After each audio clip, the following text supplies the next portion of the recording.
네, 반갑습니다. 오늘 대림절 설교 두 번째 주제는 평강입니다. 평강. 여러분, 평강이라는 게 뭐라고 생각하세요? 평강, 평화, 어떤 의미로 생각되십니까? 평강의 사전적 뜻은 탈 없이 순조롭고 평안하게 잘 지내는 상태를 평강이라고 얘기합니다. 올 한 해를 한번 잠깐 되돌아봤으면 좋겠어요. 여러분, 올 한 해의 삶이 평안하셨습니까? 이 사전적 의미를 보면 탈 없이 순조롭고 평안한 것, 한 해를 돌아봤을 때 이 사전적 정의와 잘 맞습니까? 혹시 여기에 계신 분들 연애를 실패해서 마음에 큰 부담감이 있으신 분들은 있지 않아요? 그리고 성적이 곤두박질쳐서 마음에 상심이 크신 분들도 있지 않나요? 그리고 하던 여러 가지 비즈니스나 일 때문에 내 마음대로 내 뜻대로 되지 않는 것 때문에 또 마음이 상한 적은 있지 않습니까? 또 올 한 해 많은 것들을 계획했을 겁니다. 12월인데 혹시 계획했던 건 다 이뤘습니까? 다이어트도 해야 되고 연애도 해야 되고 많은 것들을 해야 되는데 못해서 마음에 또 상심이 크신 분들도 계시겠죠? 여러분, 이런 상황이라면 오늘 사전적인 정의에 탈없고 순조로운 평안하게 잘 지내는 상태가 아니었어요. 만일에 이런 것들을 경험했다면 그럼 여러분은 평안한 상태가 아니죠. 근데 그럼에도 불구하고 이 중에 몇몇은 혹은 많은 분들이 그렇게 고백할 수도 있습니다. 내 상황은 이럼에도 불구하고 탈이 많고 뜻대로 되는 일이 없었던 한 해지만 그럼에도 불구하고 감사가 있고 마음의 불안과 염려와 두려움보다는 기쁨이 있었습니다 라는 고백을 하는 사람이 있다면 그런 사람 손을 한번 들어볼까요? 네, 한 명밖에 없네요. 네, 역시 그런 사람이 있다면 여러분은 사전적 의미를 넘어서는 또 다른 평강이 여러분 삶 안에 있는 거예요. 만일에 그게 있다면. 근데 그게 없다면 여러분은 어떤 삶을 살고 계셨냐면 세상이 말하는 평강을 쫓고 있었다라는 거예요. 여러분, 어떤 상황에도 환경 속에도 흔들리지 않는 고요함의 상태, 우리는 이것을 뭐라고 얘기하냐면 절대 평강이라고 해요. 어떤 상황이나 환경이 와도 내 마음의 중심이 고요한 상태, 이걸 우리가 절대 평강이라고 하거든요. 그러니까 세상이 말하는 정의와는 조금 다릅니다. 요한복음 14장 27절 말씀 보면 예수님이 뭐라고 말씀하시냐면 나왔어요 이제. 자, 함께 읽어보겠습니다. 시작. 평안을 너희에게 끼치노니 곧 나의 평안을 너희에게 주노라. 내가 너희에게 주는 것은 세상이 주는 것과 같지 아니하니라. 너희는 마음에 근심하지도 말고 두려워하지도 말라. 그러니까 예수님이 평안을 주시는데요, 세상의 것과는 같지 않대요. 그러니까 세상이 말하는 사전적인 정의의 평안과 예수님이 주시는 평안은 무엇인가가 다르다라고 얘기합니다.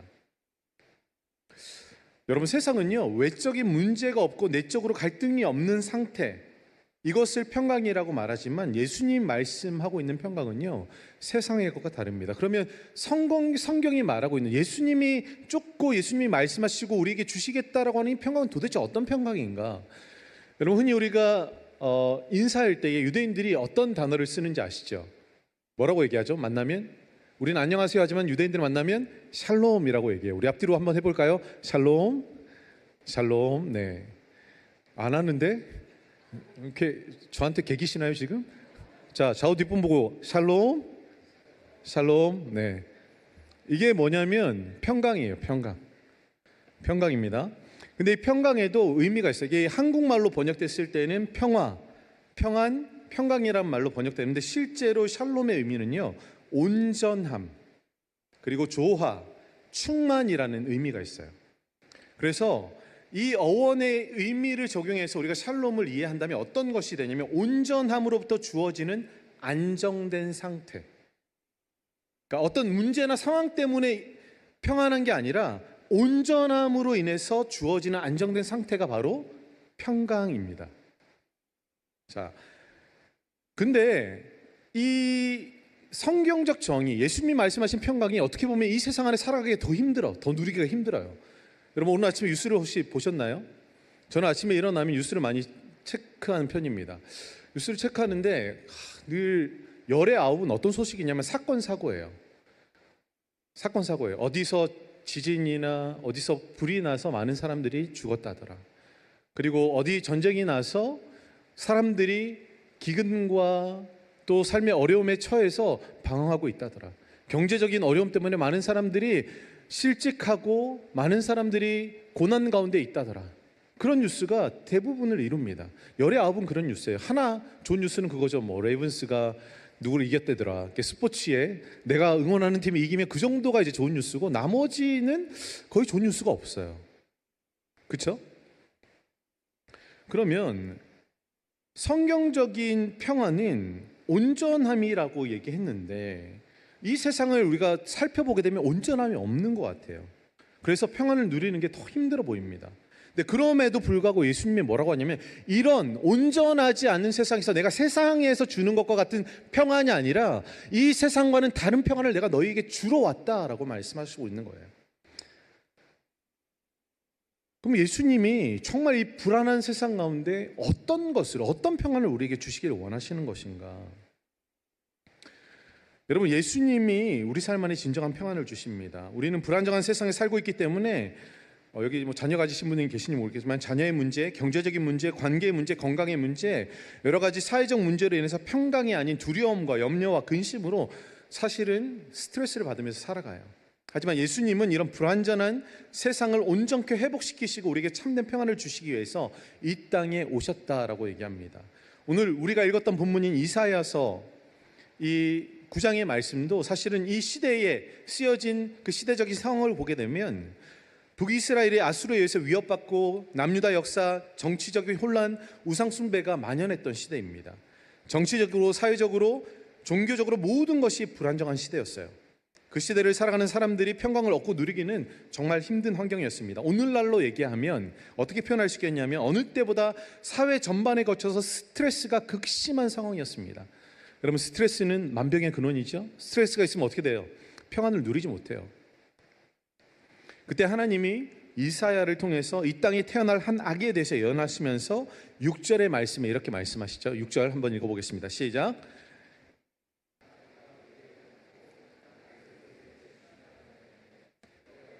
정사를 메었고 그의 이름은 기묘자라, 모사라, 전능하신 하나님이라, 영존하시는 아버지라, 평강의 왕이라 할 것임이라. 그러니까 이 어두운 시대 가운데, 이 사회적으로 평강이 없는 그 시대 가운데 하나님께서 한 아기를 내가 너희에게 주겠다라고 얘기하시는데, 그 아기의 첫 번째 묘사가 무엇이냐면 정사를 메었다라는 겁니다. 이 정사를 메었다는 것은 권력을 주었다라는 것입니다. 이 권력은 어떤 한 조그마한 단체를 이끌어 나가는 권력이 아니라 어떤 권력이냐면 바로 한 나라를 통치하고 다스리는 왕의 권력을 얘기해요. 근데 이 왕권을 가진 아기가 태어날 텐데, 이 아기가 가져다주는 왕국의 특징이 무엇이냐? 그 이름을 무엇이라고 하죠? 평강의 왕이라고 얘기합니다. 그 왕이 이루어갈 나라는, 그가 권력을 가지고 이 세상을 세워나갈 그 나라는 바로 평화의 왕이다라고 얘기합니다. 그리고 7절을 보면 그 정사와 권세의 더함이 어떻게 해요? 무궁하다. 그의 권력과 그가 이루어가는 평화는 무궁하다라는 게 무슨 뜻입니까? 영원하다. 점점 더 견고해지고 영원해질 것이다 라고 얘기합니다. 그 사람이 누구냐면 바로 이 땅에 육신을 입고 오신 예수 그리스도, 하나님의 아들이십니다. 여러분, 이사야의 예언 이후에 700년이 지난 시점에 예수님께서 태어나시게 돼요. 이 예수님이 태어나시던 날 밤에 하늘의 천군 천사들이 모여서 그 예수님의 탄생에 대해서 기뻐하며 찬양하는데, 무엇이라고 찬양하냐면 누가복음 2장 14절에 이렇게 찬양을 합니다. 우리 함께 읽어보겠습니다. 시작. 지극히 높은 곳에서는 하나님께 영광이요, 땅에서는 하나님이 기뻐하신 사람들 중에 평화로다. 여러분, 예수님의 오심이 하늘에는 영광인데 땅에는 어떻대요? 하나님이 기뻐하시는 사람들 중에 평화라고 얘기해요. 그러니까 예수님이 우리에게 무엇을 가져다 주시는 거죠? 평화예요. 하나님이 기뻐하시는 사람은 어떤 사람이냐면 하나님께서 예정하시고 택하시고 부르신 우리와 같은 사람들이에요. 이 세상을 살아가고 있지만 이 세상 안에서 수많은 고난과 여러 가지 삶의 불안전함 속에서 살아가고 있지만, 그런 자들에게 예수를 내가 보내서 그들에게 완전한 평화를 주시겠다라고 약속하고 있는 것입니다. 여러분, 앞서 말씀드렸던 것처럼 우리가 살아가는 이 세대 안에서 세상이 정의하는 어떤 그 평안함을 쫓아가다 보면 우리 안에는 평안을 느낄 수 있는 겨를이 없어요.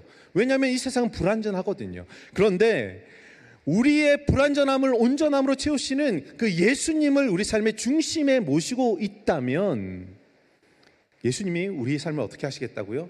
평화를 주시겠다. 평강하게 하시겠다라고 약속하고 있는 겁니다.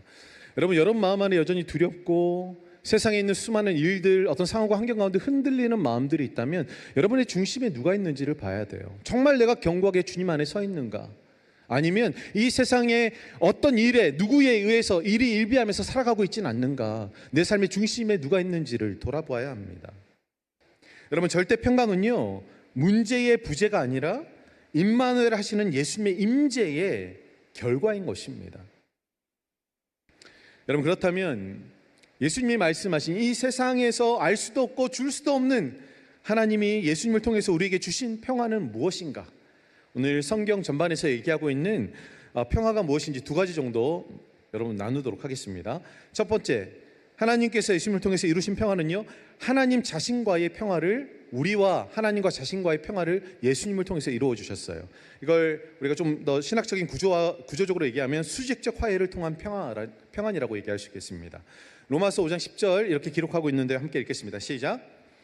곧 우리가 원수 되었을 때에 그의 아들의 죽으심으로 말미암아 하나님과 화목하게 되었은즉 화목하게 된 자로서는 더욱 그의 살아나심으로 말미암아 구원을 받을 것이니라.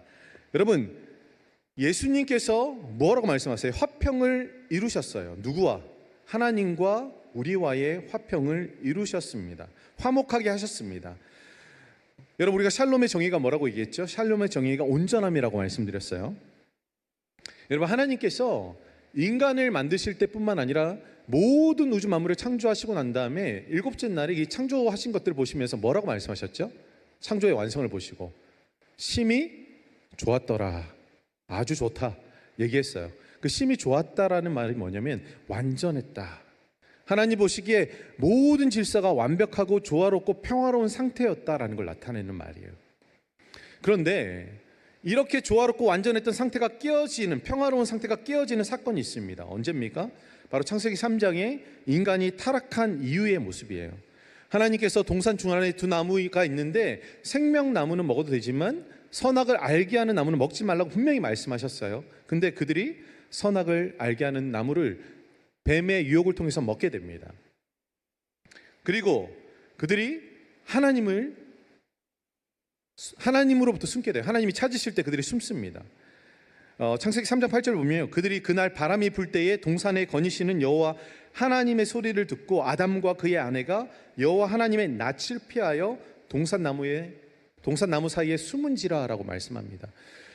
여러분, 이들이 죄를 짓기 이전에는 어떻게 했을까요? 하나님과 대면했습니다. 숨지 않았어요. 벌거벗은 몸으로 정말 애가 같이 하나님 앞에서 동산을 거닐고 동산에 있는 나무들과 식물들과 그리고 동물들의 이름을 지어주면서 그 통치의 영역을 다스리기 시작했습니다. 그런데 선악과를 먹고 불순종한 그 순간에 그들의 모습은 변해 있었어요. 하나님을 어떻게 하죠? 떠나게 됩니다. 하나님의 낯을 피하게 됩니다. 숨게 됩니다. 뭔가 하나님과의 관계가 깨어지게 됩니다. 우리가 이걸 신학적으로는 영적인 죽음이라고 얘기해요. 여러분, 인간은요, 인간이 정말 온전해지기 위해서는 누구 안에 있어야 되냐면 하나님 안에 있어야 돼요. 하나님과의 참된 교제 안에 있어야 돼요. 인간의 전적인 평화의 깨어짐은 무엇으로부터 출발했느냐? 그것은 바로 죄라는 것이 하나님과의 우리의 관계를 깨트렸기 때문입니다.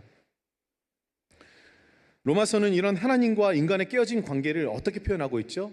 원수라고 표현합니다. 원수. 여러분, 한국에서 사극 많이 보셨죠? 부모를 죽인 원수를 뭐라고 얘기합니까? 철천지 원수라고 해요.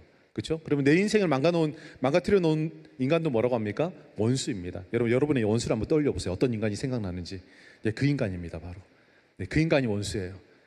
근데 하나님이 우리를 그런 사람같이 여기신 거예요. 원수. 여러분, 원수라는 표현은 가장 적대적인 관계에 있는 사람들에게 쓰는 최상의 표현이에요. 그러니까 나와 하나님과의 관계는요, 원수였어요. 원수와 한 밥상에 같이 앉을 수 있어요? 원수와 한 순간에 한 공간이라도 같이 한 공간에 있고 싶으세요? 그렇지 않잖아요.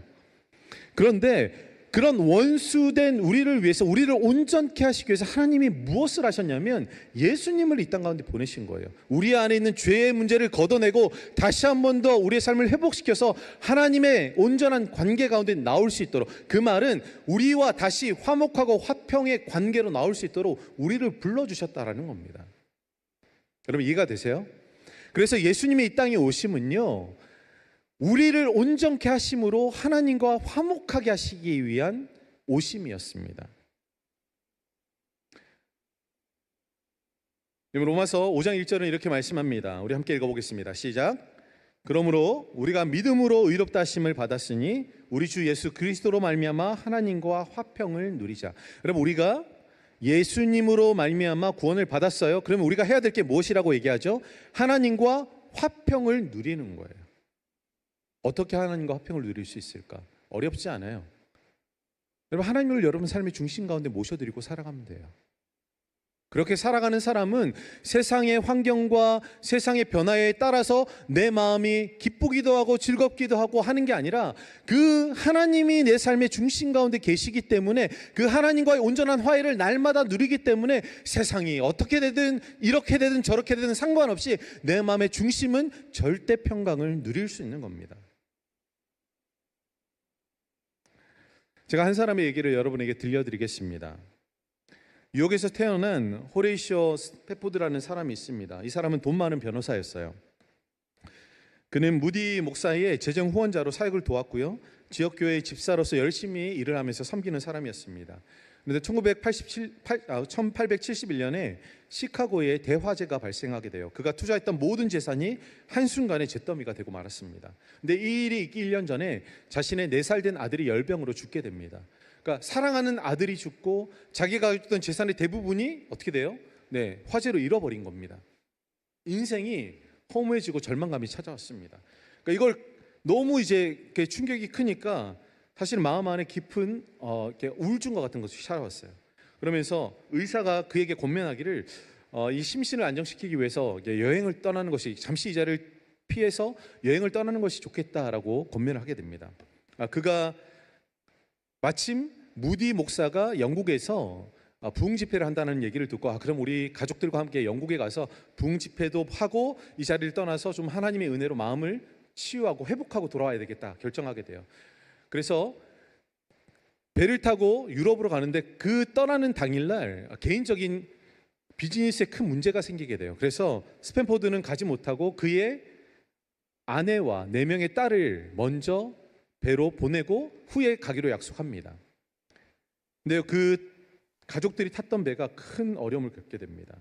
출항한 지 일주일 후에 그 대서양 중간에서 영국 범선의 정면으로 충돌하는 사고가 일어났는데 그 가족들이 탔던 배에 226명의 사람이 목숨을 잃고 87명만이 구조되었습니다. 그 87명 중에 그의 아내가 있었어요.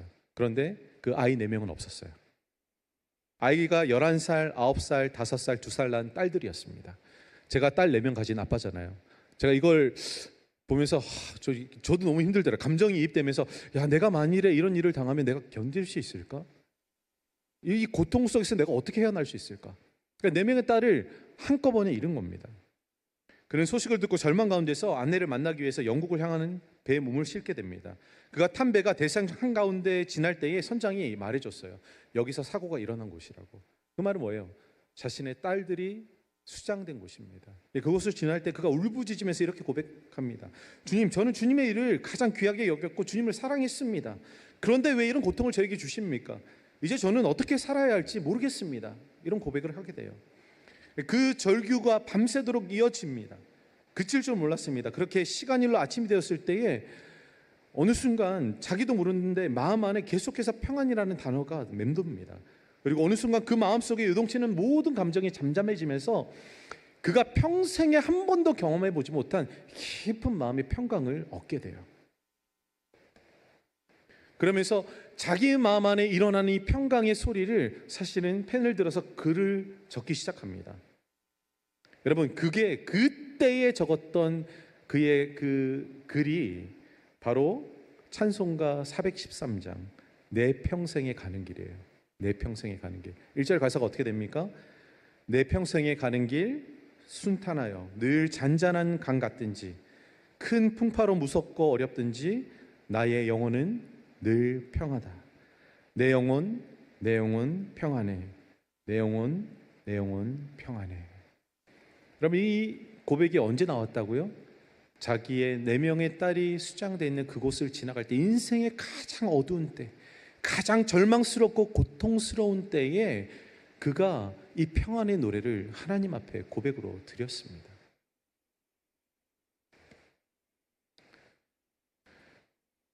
여러분, 우리가 하나님 안에서 누리는 평안은 우리의 변덕스러운 감정 상태와 어떤 상황, 항상 그것과 일치하지 않습니다. 주님이 주시는 평안은 구원받은 모든 사람의 깊은 곳에 지어진 탄탄한 토대이자 버팀목이기 때문에 세상의 조건과 상황을 초월하여서 우리에게 주어지는 것이에요. 이것이 바로 절대 평강입니다. 제가 앞서 질문했던 것을 다시 한 번 더 여러분에게 질문하겠습니다. 여러분, 올 한 해 여러분의 삶은 평안하셨습니까? 그리고 여러분은 지금 하나님과의 깊은 평강을 누리고 계십니까?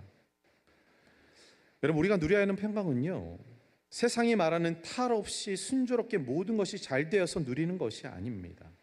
비록 인생이 순탄하지 않고 순조롭지 않더라도, 수많은 문제와 어려움이 있더라도 나의 창조자 되신 하나님께서 함께하는 은혜로 인해서 내 마음의 중심이 흔들리지 않는 상태, 그것이 우리가 누려야 하는 절대 평강이고 참된 평강인 것입니다. 예수님이 이 땅에 오신 이유는 그 평강을 저와 여러분에게 주시기 위해서 오셨다라고 말씀하시는 거예요. 여러분, 성경은 이렇게 말씀하세요. 이사야 26장 3절 보면, 주께서 심지가 견고한 자를 평강하고 평강하도록 지키시리니 이는 그가 주를 신뢰함이니이다 라고 말합니다.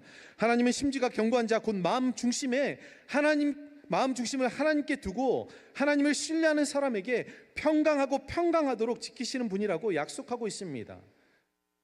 사랑하는 여러분, 절대 평강은 문제의 부재가 아니라 내 삶에 함께 하시는 하나님의 임재로부터 주어지는 것이에요.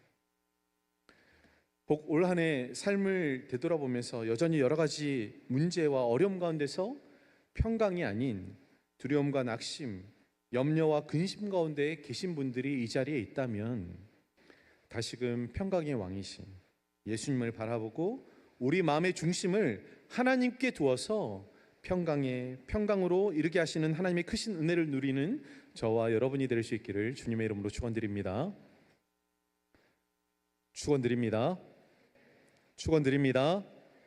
네, 제가 오늘 여러분의 반응을 계속해서 끌어낼 겁니다. 네, 여러분, 영적으로 살아있는 사람은 말씀에 반응해야 돼요. 영적으로 죽은 사람들은 말씀에 반응하지 않아요. 여러분, 영이 살아있어요? 왜 아멘으로 못해? 영이 살아있어요? 그러면 말씀에 반응하세요. 왜 죽은 자처럼 그렇게 말씀 앞에 무덤덤합니까? 여러분, 청년의 때가 왜 좋은 겁니까?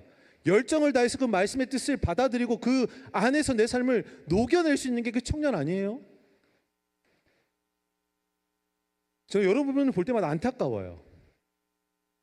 왜 이렇게 말씀에 무덤덤할까? 왜 이렇게 말씀의 생명력 안에 무덤덤하게 반응할까? 오늘 제가 뭘 얘기할 때마다 아멘으로 화답하시기 바랍니다. 아직 마음에 들진 않지만 아까보다 많이 나아졌어요. 두 번째, 하나님께서 예수님을 통해서 이루신 평안은요, 이웃과의 관계 안에서 평안을 회복시켜 주셨습니다. 에베소서 2장 14절에서 16절 상반절까지의 말씀인데요, 함께 읽겠습니다. 시작. 그는 우리의 화평이신지라 둘로 하나를 만드사 원수된 것 곧 중간에 막힌 담을 자기 육체로 하시고 법조문으로 된 계명의 율법을 폐하셨으니 이는 이 둘로 자기 안에서 한 세 사람을 지어 화평하게 하시고 또 십자가로 이들을 한 몸으로 하나님과 한목되게 하려 하심이라. 여러분, 예수님께서 하신 것은요, 하나님과 우리의 관계를 화평하게 하신 것도 있지만 우리와 또 다른 사람, 나와 다른 사람의 관계 가운데 화평을 이루게 하시기 위해서 오셨다라고 말씀합니다. 근데 하나님께서 우리가 화평에 온전하면 이제 다시 또 돌아가요. 그러면 인간 관계 안에 온전함이 있었던 적이 있는가? 있었어요. 하나님이 사람을 만드셨을 때에 아담이 독처하는 것이 좋아 보이지 않아서 하나님께서 그에게 아내를 줍니다. 누굴 줍니까? 하와를 주죠. 그렇죠? 하와가 돕는 배필로 허락해 줍니다. 하나님은 둘이 연합하여서 조화롭게 온전하게 함께 이 에덴 동산을 다스려 가기를 원하셨어요. 그런데 이 조화로움과 하나됨이 깨어지는 사건이 있었습니다. 이것도 창세기 3장이에요. 그들이 하나님이 찾을 때 숨어서 이제 하나님이 아담에게 물으십니다. 아담아, 내가 먹지 말라고 한 그 열매를 먹었냐? 라고 물으셨을 때 아담이 이렇게 대답을 해요. 창세기 3장 12절인데 함께 읽겠습니다. 시작. 아담이 이르되 하나님이 주셔서 나와 함께 있게 하신 여자가 그가 그 나무 열매를 내게 줌으로 내가 먹었나이다. 네, 지금 아담이 하고 있는 말은 무엇입니까? 아담은 책임을 누구에게 전가하고 있죠? 네, 두 사람에게. 하나님이 주신 저 여자, 그리고 그 여자, 자신의 책임을 누구에게 넘기죠? 하나님과 아내에게 넘깁니다. 여러분, 하나님께서 아담을 가정의 머리로 삼으셨어요. 가장은, 남자는 하나님 영적인 권위를 가지고 가장의 머리로 삼아 주셨습니다. 그렇다면 아내가 하나님의 말씀에 불순종해서 열매를 먹었다면 그것에 동조하는 것이 가정의 머리 된 남편으로서의 역할일까요? 아니면 그 잘못됨에 대해서 잘못됐다라고 말하면서 하나님의 권위로 그 아내를 책망하는 것이 옳을까요? 어떤 것이 옳은 것이죠? 책망해야죠. 그렇죠? 근데 아담은 그러지 않았어요. 그 아내가 주니까 자기도 덥석 먹었습니다. 자기 마음 안에도 무엇이 있었던 거예요? 그걸 먹고 싶은 욕망이 있었던 거예요. 단지 적극적으로 자기가 먼저 나서지 않는 것뿐이지 그 안에 욕망이 있었단 말이에요. 그럼 누구 탓을 하겠어요? 안 먹으면 됐었는데. 자기가 먹었잖아요. 자기 의지로. 근데 아내 탓을 하고 있습니다. 여러분, 남의 탓을 하는 그 순간부터 관계는 깨어져요. 왜냐하면 남의 탓을 하는 그 순간 자기의 잘못은 보이지 않고 누구의 잘못만 보게 되죠? 상대방의 잘못만 보게 돼요. 여러분, 연애하신 분들 잘 들으세요. 네. 결혼하신 분들도 잘 들으시고요. 뭔가가 관계 갈등과 문제가 생기잖아요. 그러면 상대방에게 집중하지 마세요. 상대방의 잘못을 계속적으로 집중해가면서 이 사람 이렇게 잘못해서 내가 이럴 수밖에 없었지. 그 남 탓하는 겁니다. 네가 이렇게 얘기 안 했으면 내가 이렇게 행동하지 않잖아. 너가 이렇게 행동하지 않았으면 내가 이렇게 말하지 않았잖아. 그게 완전히 다람쥐 씹밖에 돌죠. 맨날 싸워. 그럼 나중에 어떻게 해줘? 그냥 깨지는 거야. 남 탓하지 마세요. 그 화살을 이렇게 돌리는 게 아니라 이게 두 개가 누구에게 나가죠? 상대방에게 나가면 세 개는 나한테 돌려야 돼. 이렇게 내가 무엇을 잘못하고 있는지를 봐야 되잖아요. 근데 아담은 철저하게 남을 탓합니다. 관계를 깨트렸어요. 여러분, 이 가정 안에 이것으로 비극이 끝나지 않습니다. 가인과 아벨, 그의 두 아들은 어떻게 됐습니까? 그 아들이, 큰 아들 가인이 아벨을 질투하여서 제사의 문제로, 하나님이 제물 받으신 것의 문제로 어떻게 해요? 가인이 아벨을 때려 죽입니다. 여러분, 가정 안에 이런 비극이 시작됩니다. 근데 이것으로 끝나지 않아요. 타락 이후에 인간의 역사는 끊임없이 반목을 계속하고 갈등을 계속하면서 서로 죽고 죽이는 일들을 반복하게 됩니다. 역사자들이 흔히 그렇게 얘기합니다. 인류의 역사가 기록된 이후에 전쟁이 없었던 데는 단 한순간도 없었다 라고 얘기합니다. 전쟁의 역사예요. 치열한 피해 역사가 인류의 역사입니다. 왜요? 이런 평화가 없는, 온전함이 깨진 상태로 우리가 남아있기 때문이에요. 그래서 예수님이 이 땅 가운데 오신 겁니다.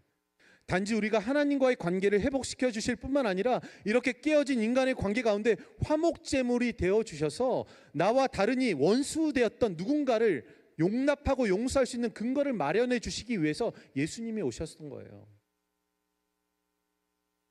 우리가 읽었던 에베소서 2장 14절도 무엇을 얘기하냐면 유대인들과 이방인들이 원수가 되었다라고 합니다. 그들 사이에 막힌 담이 있었다라고 얘기를 해요. 여러분, 이 막힌 담은 무엇이었을까요? 이방인의 뜰과 유대인들의 뜰이 성전에는 구분되어 있는데 실제로 거기에 이제 난간이 있습니다. 근데 그 난간에 1세기 유대 성전에는 이방인들이 더 안쪽으로 들어가지 못하도록 이런 경고문이 붙어 있었다고 해요. 이 이방인들은 이 경계를 넘어가지 말라. 넘어가는 자는 반드시 사형에 처해질 것이다. 그러니까 철저하게 유대인들의 공간에 들어오지 못하도록 성전 안에 그렇게 구분해 놓았습니다. 그것뿐만 아니라 여러 가지 율법과 장로들이 만든 어떤 전통들을 보게 되면 이방인들과 교제하는 것, 식사하는 것, 그리고 결혼하는 것을 금지했습니다. 그래서 여러분, 베드로가 이방인의 집에 가서 식사하다가 바울이 오니까 막 안 먹은 것처럼 이렇게 하잖아요. 왜냐하면 그 전통 때문이었어요. 그러니까 이방인들과 함께 식사하는 것을 꺼리는 전통이 있었습니다. 구분된 것이죠. 차별하는 것이죠. 그러니까 그것뿐만 아니었어요. 유대인들은 선민 사상이 있었기 때문에 우리만이 하나님께 택함 받은 사람이다라고 생각해서 이방인들은 괴 돼지 취급했습니다. 짐승 취급했다고요. 상종하지 않았습니다. 부정한 짐승 취급했습니다. 막힌 담이 있었어요. 근데 예수님이 오셔서 이 막힌 담을 허무셨다라고 얘기하죠. 예수님의 십자가의 죽으심으로 인해서 성전의 물리적인 벽, 유대인들의 신앙의 중심이었던 율법의 벽, 그들의 선민 사상의 벽을 철저하게 허무시고 두 사람을 한 세 사람으로 지으셨다라고 성경은 얘기하고 있어요. 화평케 한 역할을 예수님께서 하신 것이죠. 여러분, 최근에 제가 인간관계 스트레스 규모와 영향이라는 설문조사를 본 적이 있습니다. 응답자의 40.5%가 최근 3개월 이내에 인간관계로 인해서 자주 스트레스를 느끼냐라는 이 질문에 느낀다라고 응답을 했답니다. 여러분, 요즘 스트레스 받으세요? 네. 아멘? 네. 예, 스트레스 받죠. 왜 안 받겠습니까? 어떤 분들이 그렇게 착각하시는 분 계세요. 목사님은 그래도 하나님이 하시니까 스트레스 안 받으시지 않나요? 이렇게 묻는 사람이 있어요. 그럼 때려주고 싶어요. 제가 하나님하고 일하면 하나님이 저 때문에 스트레스 받으시겠죠, 그렇죠? 근데 저는 하나님하고 일하지만 여기 있는 많은 사람들과 일합니다. 네, 그리고 저희 배대교회 몇 명이죠? 예, KM 작년만 1,300명이에요. 그 말은 여러분 직장 가면 몇 명하고 이렇게 교제하고 일을 하세요? 보통 100명 미만 아닙니까, 그렇죠? 그리고 집에 가도 뭐 한 두세 명. 근데 저희 집은 6명이네. 집도 사람이 많아. 근데 교회는 1,300명이야. 그럼 제가 스트레스를 받을까요, 안 받을까요? 당연히 받죠. 죄인들의 모임 공동체에서 지금 일을 하고 있는데 왜 스트레스를 안 받겠어요? 우리 임효수 목사님 위해서 기도해 주세요. 네. 스트레스 많으신 분입니다. 여러분에게 이렇게 인자하신 표정을 하고 있지만 내적으로 얼마나 이게 갈등이 많으시고 스트레스가 많은지 모르세요. 네. 그러나 이분보다 제가 스트레스가 더 많다는 거. 제 집은 6명, 여기는 4명. 네. 그럼 제가 왜 이 얘기를 드리냐면, 여러분, 인간관계 안에서 스트레스를 받고 평안이 깨지는 상황을 맞이할 때 우리의 반응이에요. 여러분, 어떻게 반응하세요?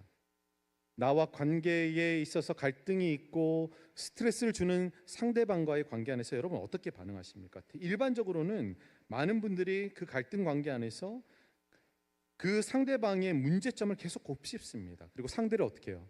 판단하고 정죄합니다. 그리고 그 사람과의 관계를 회피하면서 내 방식대로 정리하려는 경향이 있습니다. 제가 읽었던 수많은 그 자기 개발서를 보게 되면 관계에 대한 어떤 부분을 설명할 때에 어떻게 하라는 경우가 제일 많냐면, 너의 관계에 있어서 어려움을 주는 사람들이 있다면 명확하게 뭘 그어라? 선을 그어라. 선을 그어서 그 선을 침범하지 못하도록 하라. 그리고 만일에 그 선을 침범하면 그 관계를 어떻게 하라고요? 끊어버려라. 그게 네가 살 길이다. 그게 네가 평안해지는 길이다라고 많은 자기개발서는 그렇게 얘기를 합니다. 오늘 읽었던 성경의 표현을 빌리자면 담을 쌓아서 상대가 침범하지 못하도록 자신을 보호하라는 것이에요. 여러분, 이것이 세상이 말하는 이웃과의 관계 속에서 평안을 지켜가는 방법입니다. 그런데 예수님이 우리에게 제시하는 방법은 그 세상의 것과는 다릅니다. 예수님이 우리에게 주시고자 하는 이 평안은 세상 것과 다르다고 했잖아요. 이 사람들과의 관계 안에서도 다른 방법을 우리 가운데 제시하세요. 앞서 읽었던 에베소서 2장 15절 후반에서 16절 초반을 보게 되면 뭐라고 기록되어 있냐면, 우리 함께 다시 한번 읽어볼게요. 시작. 이는 이 둘로 자기 안에서 한 세 사람을 지어 화평하게 하시고 또 십자가로 이 둘을 한 몸으로 하나님과 화목하게 하려 하심이라 라고 말합니다. 여러분, 예수님께서 깨어진 관계 안에 평안을 주시기 위해서 행하신 것이 뭐라고요? 자기 안에서 세 사람을 지어서 화평하게 하는 거예요. 그리고 십자가로 이 둘을 한 몸으로 만드는 것이었어요. 여러분, 나의 평안을 깨는 그 어떤 관계든지 선을 긋고 담을 쌓는 것이 아니라 예수님 안으로 십자가로 갈등의 담을 허물도록 우리 가운데 말씀하고 있는 겁니다. 세상의 것과는 다른 방법이에요. 그러면 이것이 무엇입니까? 과연 예수님만으로 가지고 나가고 십자가 안에서 이 관계를 회복해 나간다라는 건 어떤 의미인가? 이런 막혀있는 담과 허물을 화평으로 나가기 위해서는요, 내가 이 관계의 주도권을 가지고 이끌어 나가서는 안 됩니다. 예수님께 나의 관계 문제와 이 갈등의 문제를 사실은 가지고 나가야 해요. 관계의 모든 주도권을 주님께 드리는 것이죠. 그리고 십자가 앞에서 내 권리를 내려놓아야 해요. 어떤 권리요? 내가 옳다라고 생각하는 권리, 상대에 대해서 끊임없이 판단하고 정죄하고자 하는 권리, 이 모든 것들을 십자가 앞에 내려놓고 자아를 잠잠케 하고 주님의 말씀과 뜻을 사실은 경청해야 합니다. 이것이 예수님께서 말씀하시고 보여주신 방법이에요. 제 개인적인 얘기를 좀 하자면, 제가 말씀드렸듯이 6명의 사람이 한 집에서 살다 보니까 저도 스트레스가 있습니다. 집에 가면. 그러니까 아내랑 싸울까요, 안 싸울까요? 예, 아내랑 싸웁니다. 저는 아내랑 싸우면 막 싸우다가 그냥 집을 뛰쳐나와요. 예, 집을 뛰쳐나와서 갈 데가 없어. 어디로 올까요, 제가? 교회밖에 갈 데가 없어요. 예, 제가 뭐 저희 친척이 있는 것도 아니고 그러니까 뭔가 문제가 생기면, 집안에 갈등이 생기면 교회로밖에 올 수가 없어요. 제 사무실에 앉아 있든지 본당에 앉아 있습니다. 그러면서 한두 시간 정도는 그냥 멍하니 있어요. 멍하니 있으면서 어떻게 하냐면 제 마음 안에 있는 생각들을 지우기 시작합니다. 왜냐하면 제 마음 안에 드는 생각은 어떤 생각이냐면 상대방이 무엇을 잘못했는가 해서 계속 제가 곱씹고 있더라고요. 이게 와이프가 이렇게 해서 내가 이렇게 행동할 수밖에 없었는데 왜 저 사람은 저렇게 나한테 얘기해가지고 나 이렇게 행동하게 만들지? 계속 그걸 묵상하고 있는 거예요. 근데 그렇게 하면 어떻게 되죠? 계속 비난거리만 생겨요. 누구처럼? 아담처럼. 그러니까 계속 깨어진 관계로 밖에 나갈 수밖에 없어요. 그러면 어떻게 해요? 그 생각을 스위치를 끄는 겁니다. 끄고 기도해요. 주님, 혹시 제가 이런 상황에서, 이런 관계 안에서 제가 뭔가 실수하고 제가 잘못했던 것은 있지 않습니까? 그러면 저는 거기에 더 집중합니다. 하나님이 이것이 하나님이 원하시지 않는 것이었구나. 이것이 하나님이 기뻐하지 않는 거죠. 그게 이제 내가 클릭이 되잖아요. 그게 픽업이 되잖아요. 그러면 일어나요. 그리고 집으로 갑니다. 근데 어느 순간 제가 와이프한테 사과를 하고 있습니다. 그런데 나는 분명히 잘못했다고 생각하지 않는데 어느 순간 제가 사과를 하고 있어요. 그런 제 모습을 보면서 참 안타깝습니다. 이렇게 지고 살아야 되나? 네. 네.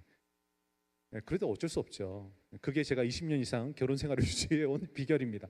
우리 형제님들, 네, 그렇게 하세요.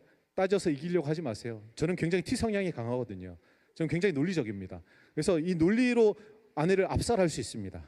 그럼에도 불구하고 논리로 압살하지 않는 이유는 가정의 피스, 네, 가정의 평화를 위해서. 여기 계신 모든 분들도 그러길 바라요. 여러분, 이것이 제가 단편적으로 얘기했지만 이것이 사실은 우리가 십자가 안에서, 예수님 안에서 관계를 풀어가는 과정이 되어야 해요. 그리고 그 안에서 무엇이죠?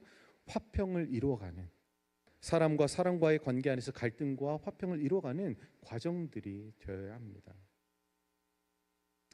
여러분, 내 감정의 뜻대로 관계를 이끌어가는 것이 아니라 예수님께 주도권을 드리는 것입니다. 그렇게 해나갈 때 우리는 하나님과의 개인적인 화평을 넘어서 나의 이웃과의 화평도 이루어 나갈 수 있어요. 여러분, 올 한 해 이제 얼마 남지 않았습니다. 올 한 해의 일들을 되돌아보면 혹시나 여러분의 삶의 관계 반경 안에 누군가 갈등이 있어서 내가 하나님의 방법이 아니라 그 관계를 십자가에 가지고 나간 게 아니라 정말 내 선에서 세상이 말하는 방법으로 그것을 끊어버린 여러분의 모습이 있다면 다시 한 번 더 오늘의 말씀에 비추어서 내가 그 관계를 어떻게 주님 앞에서 화평의 관계로 만들어갈 수 있을지를 기도하면서 고민하기 바랍니다. 고야학자인 월터 브루그만은 그의 책 Living Toward a Vision이라는 책에서 이렇게 얘기를 해요. 샬롬은 단순히 갈등의 부재가 아니라 하나님과 세상, 인간과 인간 사이의 관계가 온전히 제자리를 찾은 상태이다. 샬롬은 인간의 내면을 넘어 공동체적, 사회적, 우주적 회복을 포함한다라고 말합니다. 네, 사랑하는 여러분, 하나님은 우리를 단순히 구원하는 데서 멈추지 않으세요. 하나님은 그리스도를 통해서 원수되었던 우리에게 화해의 손길을 내미십니다. 그리고 원수되었던 이웃과의 관계 안에서 우리를 화평케 하기를 원하십니다. 그리고 그 다음 우리에게 화목하는 직분을 주어서 이 화평을 전하고 세워나가는 일에 우리를 보내시기를 원하세요. 여러분 고린도서 5장 18절에서 19절은 이렇게 말씀하고 있거든요. 우리에게 어떤 사명을 주셨는지 이렇게 말합니다. 함께 읽겠습니다. 시작. 모든 것이 하나님께로 났으며 그가 그리스도로 말미암아 우리를 자기와 화목하게 하시고 또 우리에게 화목하게 하는 직분을 주셨으니 곧 하나님께서 그리스도 안에 계시사 세상을 자기와 화목하게 하시며 그들의 죄를 그들에게 돌리지 아니하시고 화목하게 하는 말씀을 우리에게 부탁하셨느니라. 그럼 주님이 우리에게 부탁하신 것이 무엇이라고 얘기해요? 화목해 하는 직분. 예수님이 이 땅 가운데 평강의 왕으로 오셨던 것처럼, 보냄 받으셨던 것처럼 우리 또한 이 화목의 직분을 가지고 그 평강의 왕의 대사로 이 세상 가운데 나가야 한다라고 말씀하고 있는 것이에요. 여러분, 우리의 삶의 자리에서 분열과 다툼이 있는 곳이 있다면 하나님은 그곳을 향해서 우리를 부르고 계십니다. 가정에서, 직장에서, 교회 안에서 갈라진 마음들을 잇고 상처난 관계를 회복시키며 용서와 화해를 이루는 일에 우리를 불러주신 것입니다. 여러분, 우리가 어디를 가든 만나는 사람마다 그리스도의 향기와 화평의 흔적을 남기는 사람들이 될 수 있기를 주님의 이름으로 축원드립니다. 축원드립니다. 네. 그리고 주님은 우리 모두가 다툼을 키우는 사람이 아니라 평화를 만드는 사람, 상처를 깊이 있게 하는 사람이 아니라 회복을 가져오는 사람, 그리고 판단하는 사람이 아니라 품어주는 사람이 되기를 간절히 바라고 원하십니다. 여러분, 이 땅의 평강의 왕으로 오신 예수님을 우리 삶 안에 모셔드리고 그 삶을 본받아서 우리에게 맡기신 이 화평의 직분을 감당하며 세상에 그리스도의 향기와 편지로 살아가는 저와 여러분이 될 수 있기를 다시 한 번 더 마지막으로 축원드립니다. 네, 기도하겠습니다. 오늘 들은 말씀 기억하면서 기도하길 원합니다. 여러분, 혹시 마음에 불안함이 있으세요? 여러분, 어떤 상황과 환경 때문에 염려하고 근심하는 마음이 있으세요? 여러분, 그렇다면 여러분의 마음의 중심 안에는 어떻게 보면 하나님의 평강이 자리 잡지 못한 걸 수도 있습니다. 내가 구하는 세상의 평안, 내가 하는 일이 잘 되고 내가 원하는 것이 충족될 때만 내가 평안하다라고 생각한다면 우리는 여전히 세상의 평안을 구하는 사람으로 머물 수밖에 없습니다. 그런데 주님이 우리에게 주시길 원하시는 평강은요, 그런 평강이 아니에요. 세상의 것과는 다르다고 말씀하세요. 비록 내 인생이 무너질 것 같고 내 삶에 수많은 고난과 역경과 문제가 온다 하더라도 하나님이 나와 함께 하시기 때문에 내가 요동치 않는 절대 평강을 주님은, 예수님은 우리 가운데 주시기를 원하세요. 여러분, 그 절대 평강이 여러분의 삶 안에 있습니까? 여러분, 그 평안이 없다면 여러분 스스로에게 반문하세요. 내 삶의 중심 안에는 정말 하나님이 계신가? 그 삶의 중심 가운데 하나님이 주인 되어서 내 삶을 이끌어가고 계시는가? 우리는 스스로에게 질문해야 합니다.